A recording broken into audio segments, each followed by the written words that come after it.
Số đấy là thằng khné ở nét tại tay ngờ bị cây nở pe thằng ngày trăng rồi cả hai thả pe rờ xìl ấy lấy cọt cầm phong tại căn càng hà tốt mùi có trong đó từ mốc có trong tạp thà nó cũng hà bỏ cọt khơi khơi thế này thằng khné khơi khơi khơi cọt té cọt nó cứ một khối này thằng khné chui mơ chui đã bình tự mơ tới mơ một cọt tới ta cọt mình xài bẹp ná cầu nó nhiệt đó nhá thằng cươn cươn môi mắng cươn lên ta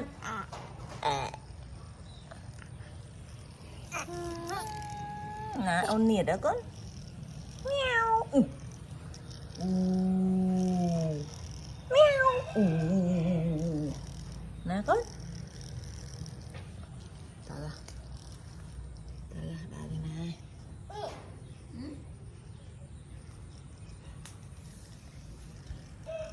rồi nha ấy nó còn đã tăng hai là hai nó ai là hai được rồi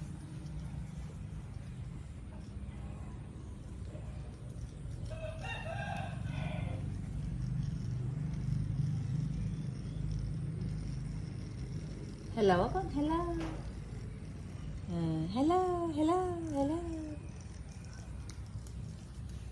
tụi tira